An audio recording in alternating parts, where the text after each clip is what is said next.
This is yours. Alec, if you like to make any announcement, No, practically no. So, if possible, I leave for Azi, for Nora. This is Very, very short. so would you like to ask Professor Giftushen? Well, very briefly. Please be careful with the second homework, because those of you who will get two fails will not be allowed to take part in the final exam. After one fail, you will be downgraded. After two fails, I will simply not allow you to take part in the final exam. Because my permanent feeling is that you spend half an hour to prepare first homework. It's everything not sufficient. We must find balance between efforts and skills. Spend more time and everything will be fine. Otherwise, it will be a disaster. So, Misha, please give this to girls. Thank you. Okay. And feel free to come to us with your calculations. So it's Naura. Okay. Questions? In the lecture before we calculate the explanation, I calculate the derivation on the single particle wave function. Then, Well, for non-interacting system, we know how to construct Slater determinants, right? So basically, when analyzing single particle wave function, we can easily construct many particle wave function as well. So this is perturbation theory. Well, of course, more rigorous way to do it is to use diagrammatics. And okay, let's look on what we have. So what we did yesterday was considering effective interaction. It was expressed in terms of Coulomb interaction, which we put into the system to begin with. So I'm saying things in a different way. So if I denote Q as 40 e square multiplying over Q square, this is unscreened Coulomb interaction which we started. Then effective interaction actually takes into account effect of both static and dynamic. So what we got was that this is V naught 1 minus pi V naught, or this is the same as V naught divided by epsilon Q. Or 4 pi Q square over Q square epsilon Q. So what you see here, that your response function now depends on Q omega, so it includes time-dependent effects.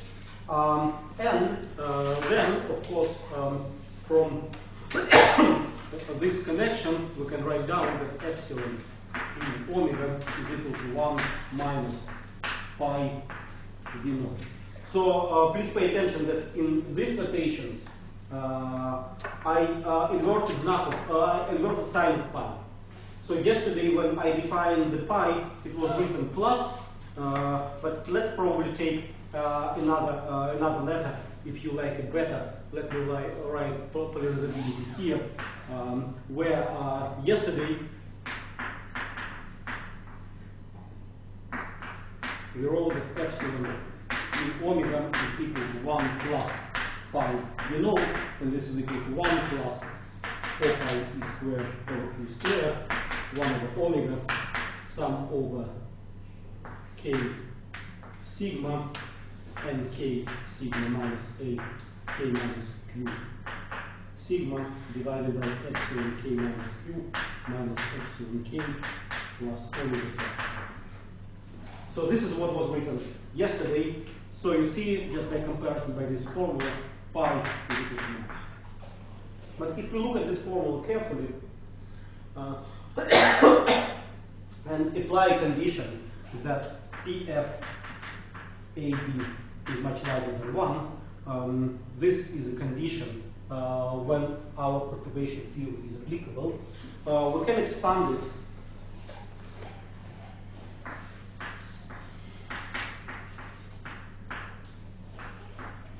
this is V node plus V node E, V node plus V node E, V node E, V node, and so on and so forth.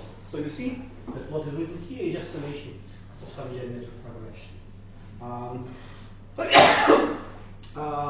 In principle, using rigorous methods, one can show that the correct exact result is written, can be always written in that form where the approximation corresponding to random phase approximation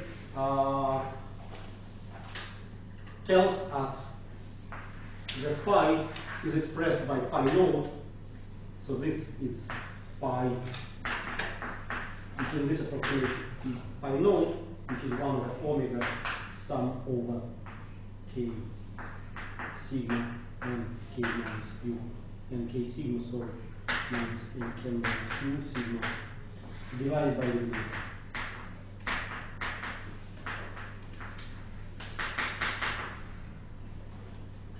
Of course, we are asking right question. So the single particle perturbation theory is not very rigorous, so to say, for consideration of many body effects. However, as you have seen, on the same level of approximation, namely starting with the plane waves and constructing Slater determinant out of plane waves, and then correcting the plane waves, taking into account the direction, and then constructing many body wave function, gives correct result in this scheme. However, taking band structure effects, effects of interaction in a rigorous way means one needs to replace pi node by exact pi. Well, exact is not always possible. One adopts again approximations, but if one goes beyond this limit, one needs to use another expression for plausibility. That's the point. And in principle, one can identify with the letter pi or with this guy, which is different by sign, some loop, electron hole loop. So this is nothing but loop expansion. So if we say that this is pi and this is the node, then graphically this series means that we have wavy line plus wavy line loop wavy line plus wavy line loop wavy line, and so on and so forth. Or this expression is just wavy line divided by 1 minus wavy line. So then, using many body perturbation theory based on diagrammatics, one can see what is included in the effects of renormalization. So what kind of processes are missing? Let me mention some of them. So if we want to go beyond RPA, we need to take into account renormalization of the loop. By this process, this is the simplest one, not included in this series, but one can show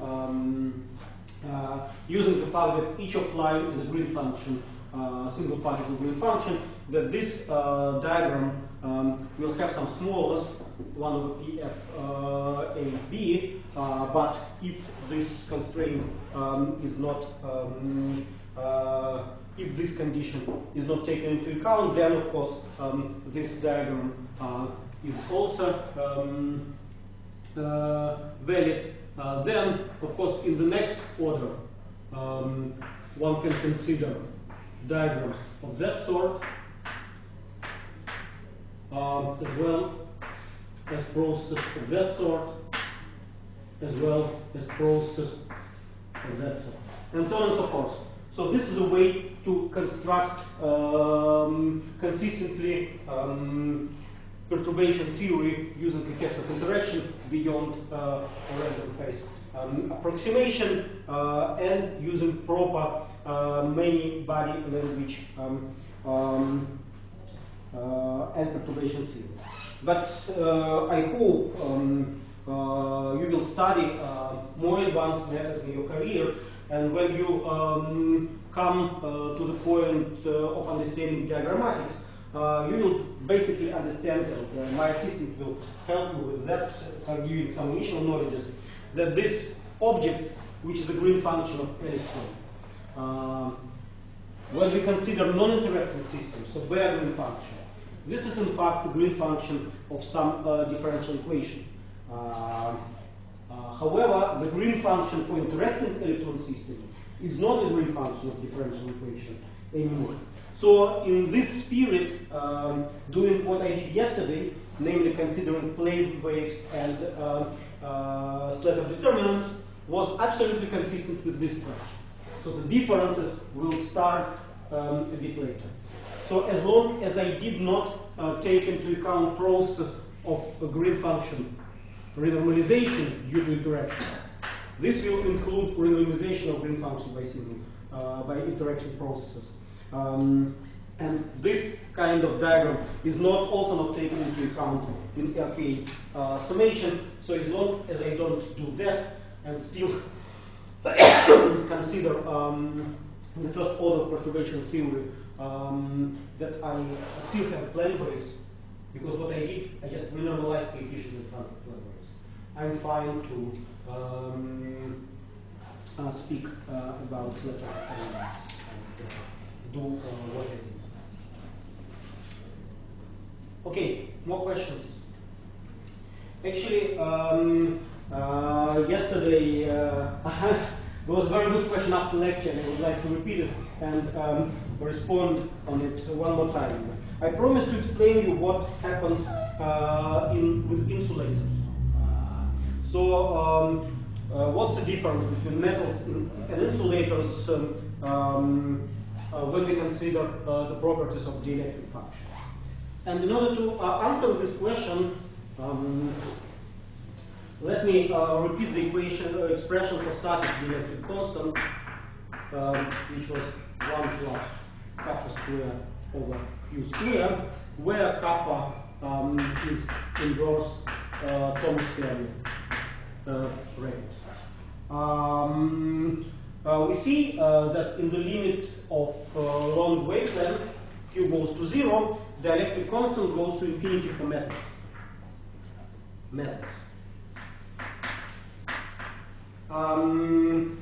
Actually, it came from here. It also came from the fact that polarization operator for metals as u0, static one, was just a constant.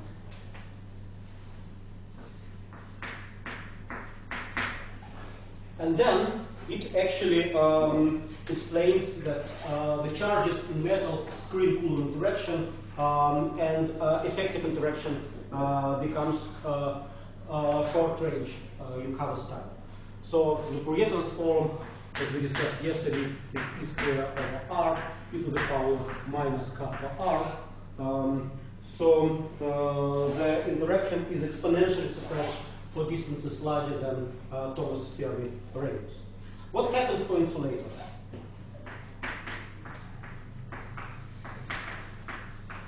In order to consider some model for insulator, we may start with a divalent crystal.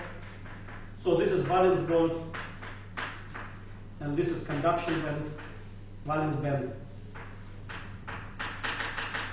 and this is a gap.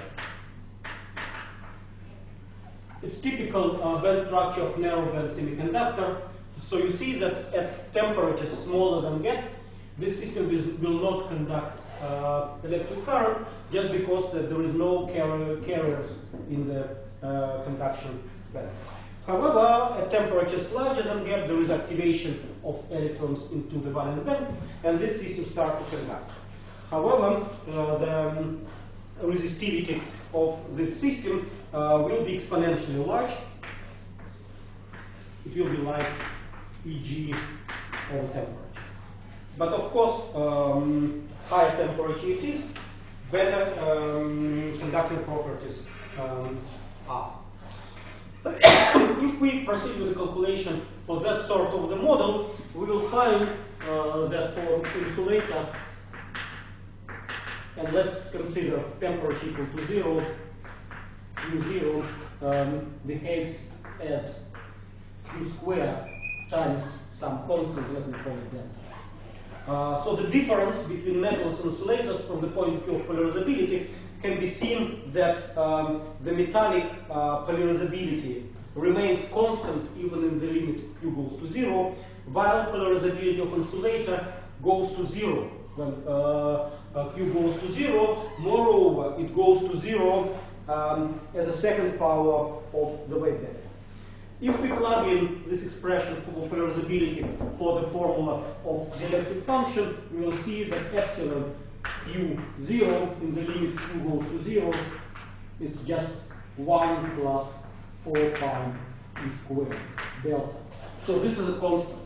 So the difference between metals and insulators from the point of view of the electric function is that the electric function of insulators in the long wave limit Q goes to 0 remains constant. One can write it as epsilon naught and put Q equal to 0. While for metals, the dielectric function diverges, which is a manifestation of squeezing processes in the metal. So this is basically difference between metals and insulators from the point of view of the electric function, which we discussed yesterday. Okay, more questions? If not, the subject of today's lecture is disorder of metals.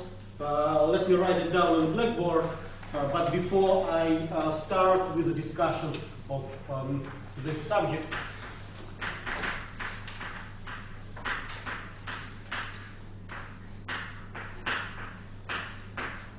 I would like to make a few comments regarding homework and regarding tomorrow's lecture.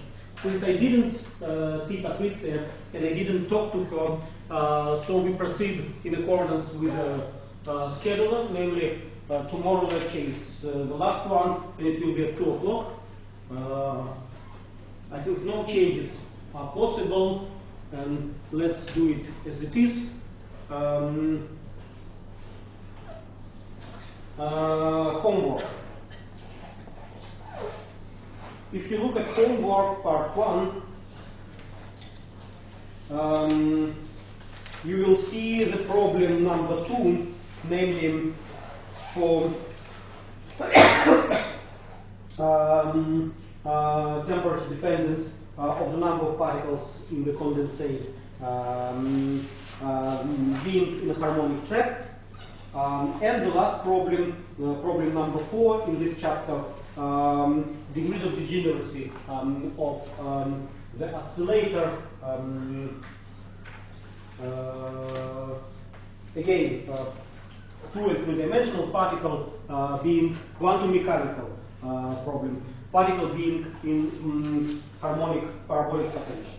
So my advice, first to solve the problem about degeneracy as a hint, and then try to solve problem of the BC in harmonic trap. Because as soon as you see how degenerate the state is, you will be able to use semi-classical limit as it is written here. By the way, read corresponding chapter of your favorite quantum mechanical book in order to understand what quasi-classic means here. Yeah. So, summary. In order to solve the problem of chapter 1, number 2, you first need to solve problem number 4 of the same chapter. Or at least it will help you. Okay. So tomorrow, as I said, we will discuss, we will have some summary of whole course, and probably in the first part of lecture, I show you some slides for quantum phase transitions. Since we discussed it a little bit, I would like to give you some summary of the quantum phase transitions as well, because it's part of strongly correlated physics and physics of resonance systems as well. again, you will get printout of everything what we are discussing, what we have discussed during our course. Okay, and for tomorrow, if you have some preliminary questions about course, about homework, you may ask me. Start asking it tomorrow. So if time permits, I will start responding on your questions. So I will not be available next week and the week after the next due to my duty travel, but you can always send me email if you feel that you need any urgent explanation. So what, being back to today's subject, what we have been discussing before was related to regular metals, regular crystals, possessing translation invariants. But of course, the life and real systems are not as simple as that. So all metals, all actually systems which we study in condensed matter, one way or another, have some impurities. So therefore, we sooner or later come to discussion of effects which impurities are responsible for. And for simplicity, I'm going to discuss today the effects of impurities in metals. So what happens then if one has impurities in a crystal? If we think about electron, single particle electron as a particle, and in 1 minute I will write a criteria one we can do that. Or if you like, if we think about electrons semi-classically, again, right moment to remind you what semi-classic is, then the electron which travels through such kind of system with impurities scatters on impurities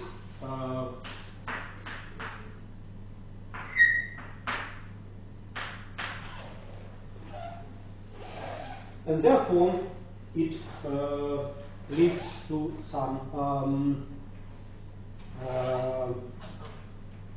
resistance of the system, if you like, and what we are about to discuss today is how big these effects and what happens if there are if one takes into account this kind of scattering. So why semi-classics and when semi-classics is possible?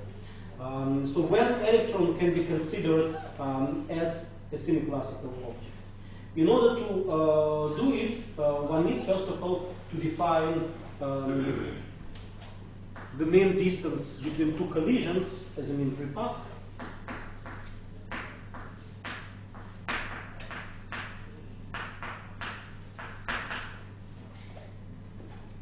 And if the wavelength of electron, which is 2 pi over EF, again, for today's lecture, I will assume h bar equal to 1. So the electron can be considered as a classical particle which follows classical trajectories if the wavelength is smaller than the typical distance between collisions, so if the wavelength is smaller than mean free path. Which means that EF times L is much larger than 1, or sometimes in the theory of disordered matter, people use a small parameter because in order to do any kind of perturbations, and perturbation theory is one of the most powerful tools to consider effect, the small parameter of the model is 1 over EF L.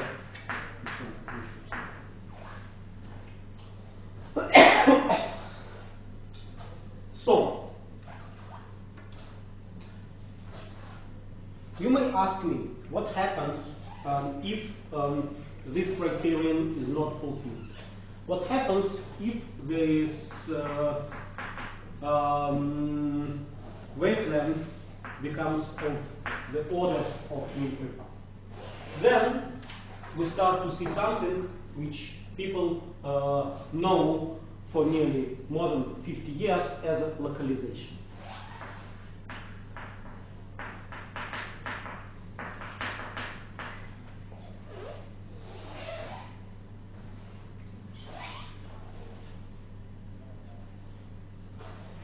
Which actually reflects the fact of metal-insulated transition, which then is taking place in the zonal system. What this localization means that the size of the wave package becomes comparable with the mean distance, and electron cannot propagate anymore through the disordered metal, through the disordered system, which then becomes an insulator.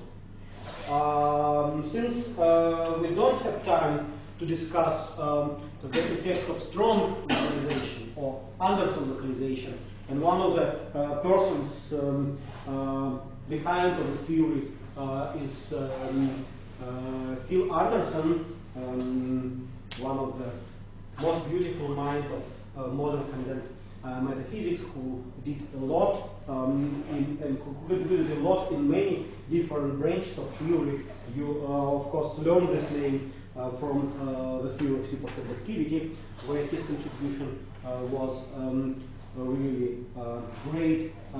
But another field is localization. Yet another one is this Anderson model, which people use in order to discuss properties of strongly correlated systems. But there are so many of them. So what I'm not going to touch today is the effect of strong localization. But what we are going to discuss today is the effect of weak localization, when this parameter is still small, but we can see what happens in the conductivity and understand what happens with the conductivity when the disorder, the impurities are present in the system. Okay, therefore I write subparagraph weak localization.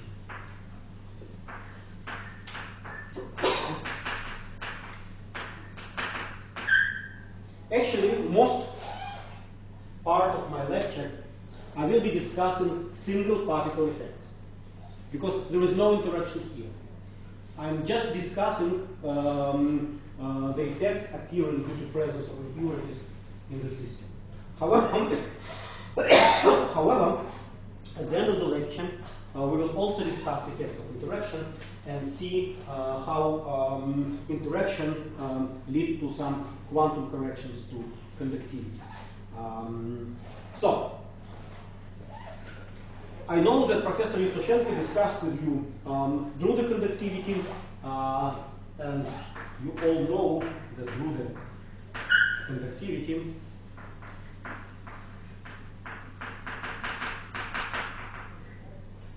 sigma is equal to E squared n tau divided by m, where n is density of electrons, E is the charge of electron, m is mass of electron, and tau is mean time between collisions. So tau, it's L over d.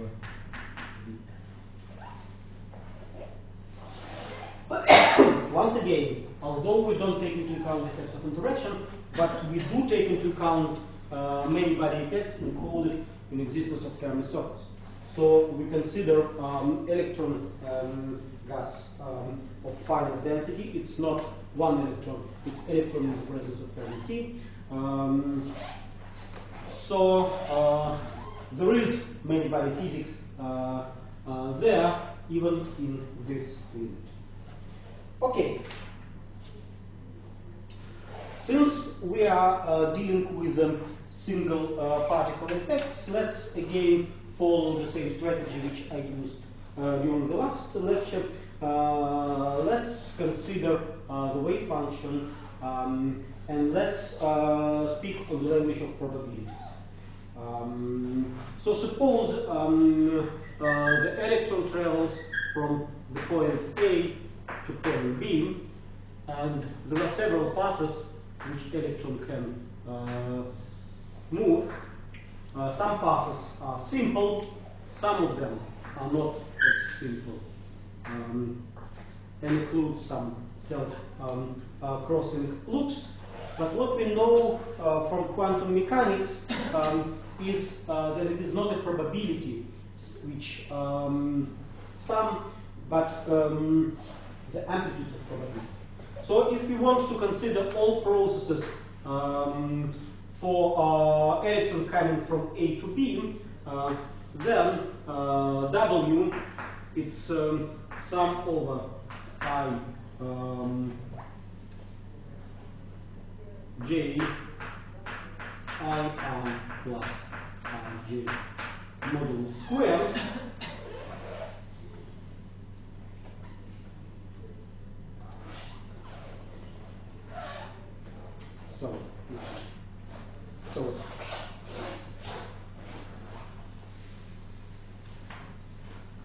So we should sum all passes A and take modulus squared. So this is what I'm saying. We should, to consider all possible wave functions, sum them, and then in order to calculate the probability to travel from A to B, we have to do that. This is what quantum mechanics teaches us. So if we proceed with this simple calculation, then the first term which we have is sum over A square modulus. So this is a sum of probabilities, but we also have interference effects, namely we have sum over I not equal to J, I J sum. So these are interference effects. So if we identify AI as some modulus AI times space, then we can write it down as sum over I squared plus sum over I not equal to J J factor of 2 cosine phi I minus phi J, which means that this is classical part, not taking into account any interference effects, and this one is just manifestation of interference.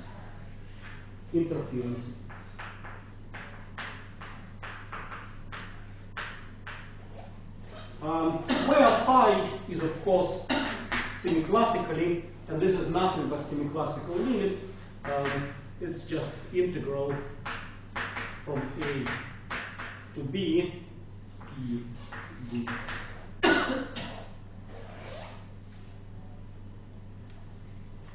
So this is a phase which the electron gets traveling from A to B.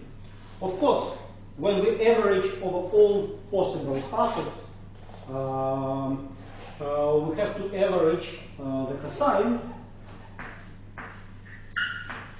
I minus phi J, and typically this average over all trajectories is 0, therefore W is just sum of probabilities.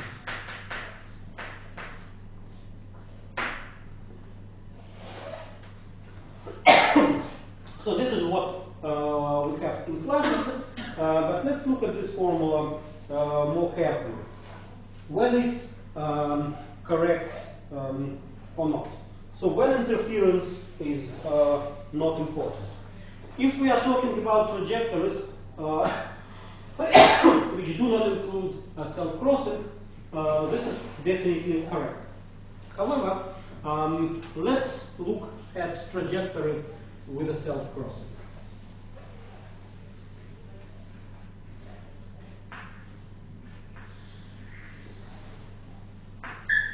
So there are two possibilities. Electron can go from A to B this way in a loop, or electron can go that way in a loop. You see, the difference between these two trajectories is just due to the different directions one goes into the loop, which appears due to self-crossing trajectory. So, in this sense, the difference between cartoon A and B is that for B, for example, P should be replaced to minus P and dl to minus dl. The direction of momentum and direction of the element of your path has opposite sign, but the phase which acquired by electron following trajectory in A and B is the same. So PA is equal to PB. Which means cosine is equal to 1 and W, which is A1 plus AB, so A2 square is equal to A1 square plus A2 square plus A1 A2 dagger plus A2 A1 dagger, and since in the loop A1 is equal to A2, it is equal to 4 times A1 squared. Compare it to probability ignoring the interference effect, which would be just this one, namely 2 times A1 squared. So you see that probability to return to the same point is then increasing by the factor of 2 due to interference effect associated with the self-crossing of trajectories, and since the probability to return to the same point increases, the probability to arrive at the destination point B decreases. Therefore, from this very simple quantum mechanical argument, we should conclude that the probability to arrive at the destination point due to the process of self-crossing trajectories becomes smaller. Therefore, the conductivity will be decreasing. So the system will be less conducting just due to that process. And the effect which I am discussing is purely quantum, because it takes into account the interference of different trajectories, which doesn't exist in classical mechanics. Okay, let's, using this fact, calculate the quantum correction to Drude conductivity due to interference effect. So this is what we are doing. Okay? It's clear?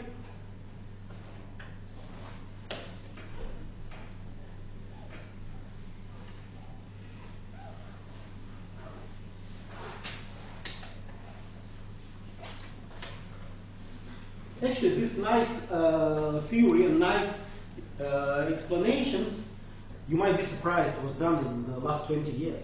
So what I'm telling you is not which is 100 years old, but something which is just 20-something, 20 with a little bit years And the nice thing about this theory, of course, in order to proceed with the calculations, one needs to use very powerful tools of many body physics, such as Localization theory based on diagrammatics, renormalization group techniques, path integral. But in order to get simple estimations and simple answers, one can do it just using simple quantum mechanics and not more than that. Question? And what I'm going to do right now is to give a simple estimations, not performing any detailed and involved calculations. So what does this mean, being scattered impurities? It just means to have a random walk or diffusion. So the transport of electron through the random media is diffusing. Now I pronounce another important word, and since you had a course of statistical mechanics of random walks, so I presume you know something about diffusion, and we may say that x squared, mean square of this kind of random walk is proportional to time where d is diffusion coefficient. This is characteristic behavior for random walks or diffusion, which means that the square root of mean square distance is dt to the power 1/2. And if we are talking about volume for three-dimensional system, the volume is, of course, is cube of this distance. This has a dimension of distance, so it is dt to the power 3/2. But electron, as I said, is not entirely classical particle. We speak about it classically, assuming that the wavelength is much smaller compared to mean free path. Let's say A and B is some points on the trajectory, but in principle, electron lives in a tube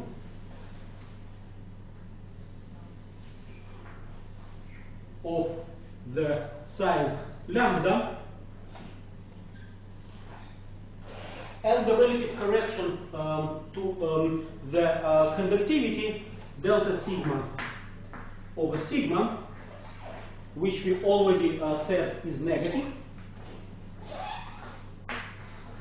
should be understood as a ratio of volumes, because the self-crossing should be somewhere within the tube.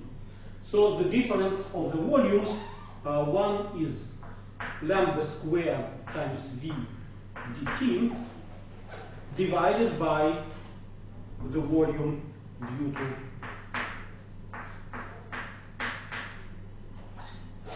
so I put basically everything, so I should integrate in times from the tau characterizing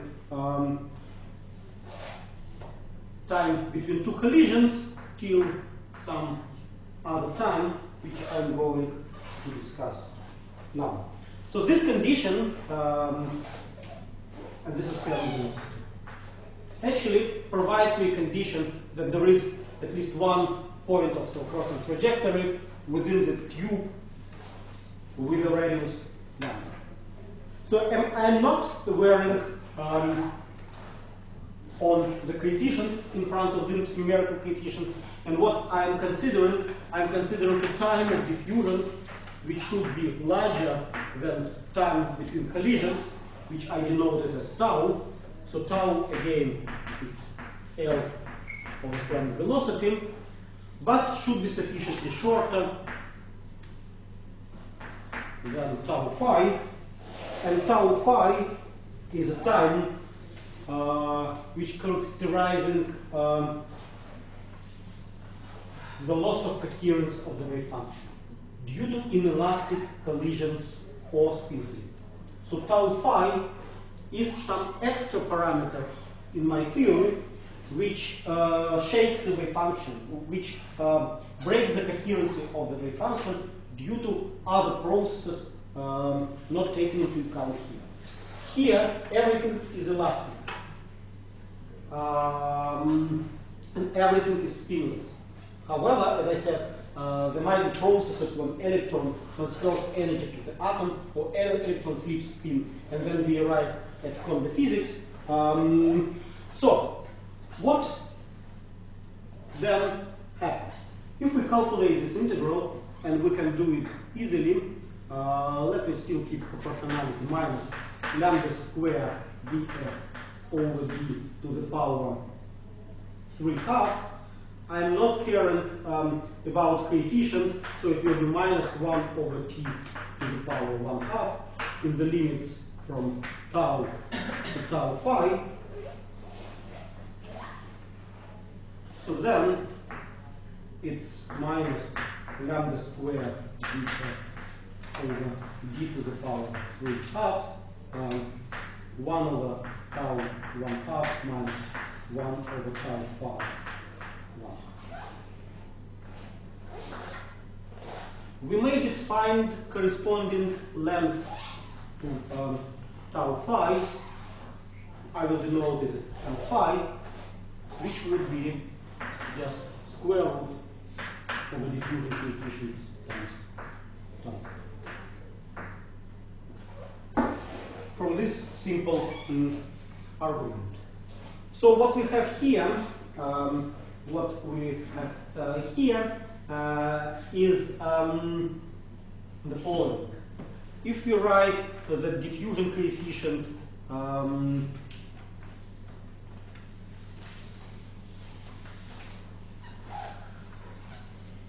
so tau comes here, is L over Fermi velocity, diffusion coefficient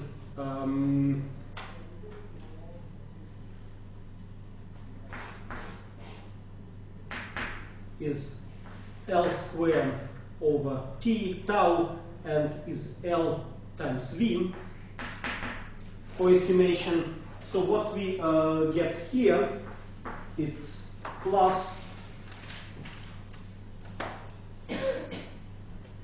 lambda square df over d, and here there is 1 over L phi minus 1 over L.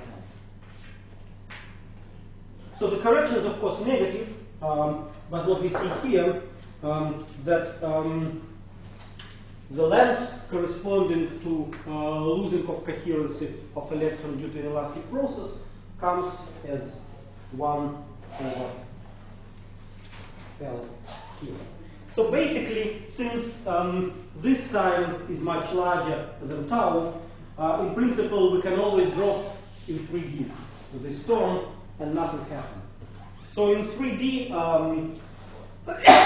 the effect corresponding to quantum corrections of conductivity. So if we plug in everything here, we should write delta sigma is E square over h bar. Now I re-establish h bar.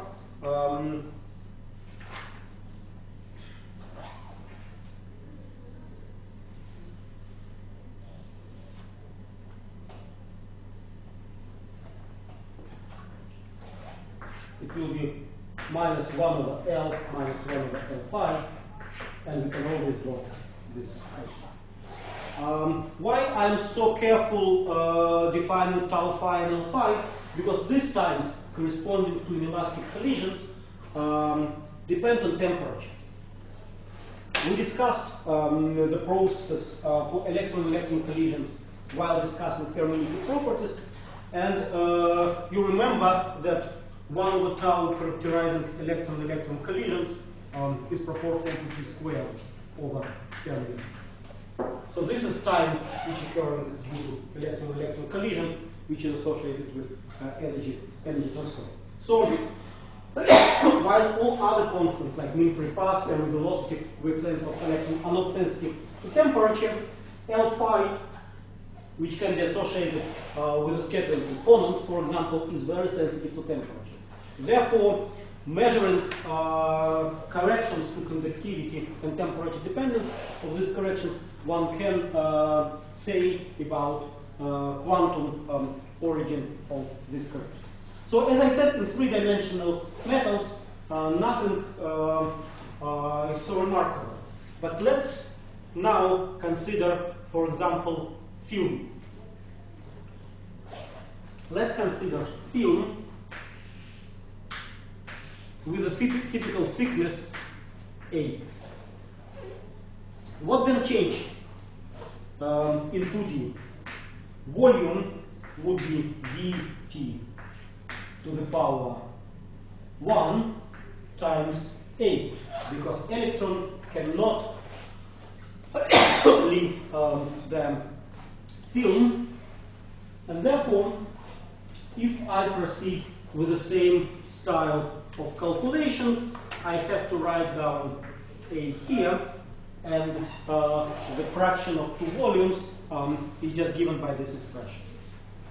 Again, calculating this integral is lambda squared df over dA, and here I have a logarithm of tau phi over tau. So you see, as well as we discussed it many times before, reducing dimension leads to more pronounced effects. You see that localization, well, big localization corrections, these negative corrections for conductivity, is just a precursor of localization. They increase with the increasing of dimensionality. So one can write it down as minus lambda squared df over dA, and here there is a logarithm of lambda phi. So now effect is much more dramatically depending on the time corresponding to the loss of coherency due to inelastic processes of Austin.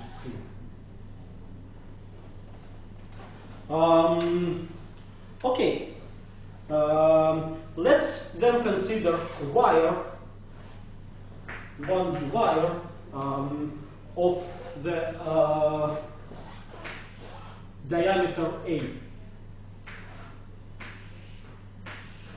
Then the volume available due to random walks is dt to the power 1/2 A squared, and therefore in 1D the same localization correction, deep localization correction to conductivity can be expressed in terms of the integral from tau to tau phi lambda df dt divided by dt 1/2 A squared. So again, calculating or estimating this integral, this is minus lambda squared df d 1/2 A squared, and here the integral of inverse square root is just square root of tau. So this is tau phi to the power 1/2 minus tau. So you see that this correction, since tau phi is much larger than tau, is proportional to the L phi.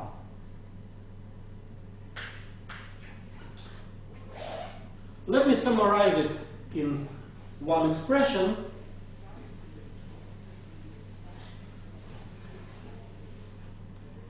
So what we get with big localization correction to Drude conductivity is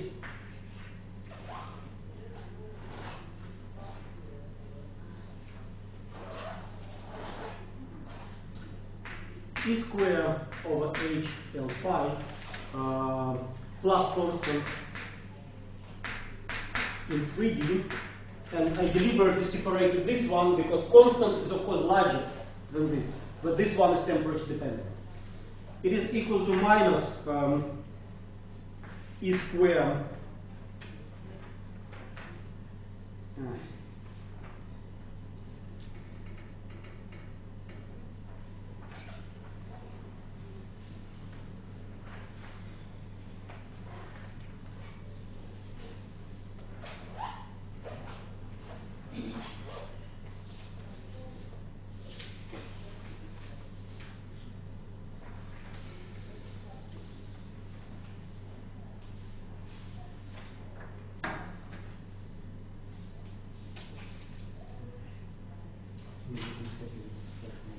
right.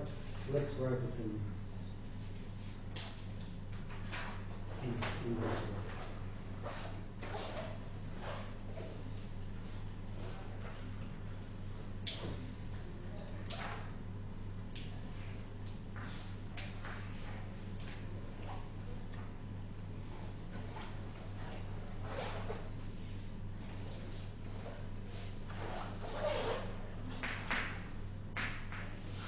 Lambda over L squared, 1 over L phi,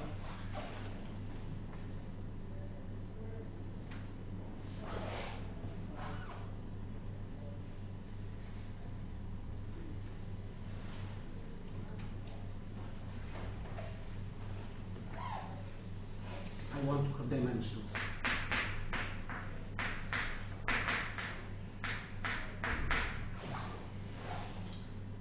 So, in 3D, sorry, I just would like to write dimensionless formula which would be correct and don't want to introduce notations of conductance or whatever which becomes important in 3D. So in 3D we have this correction. In 2D we have minus lambda over L squared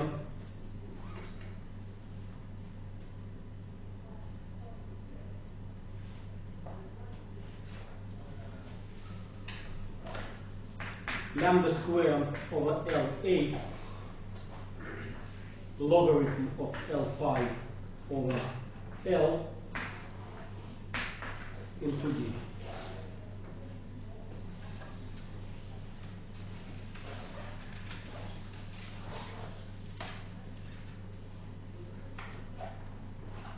And in 1D we have minus lambda to the power 5 half L 1 half A squared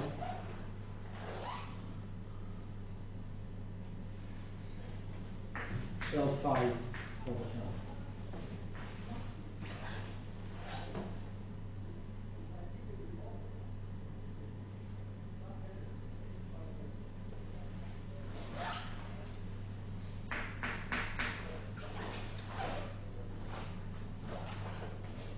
So what we see here in this summary, that weak localization correction becomes more and more pronounced when we introduce dimensionality.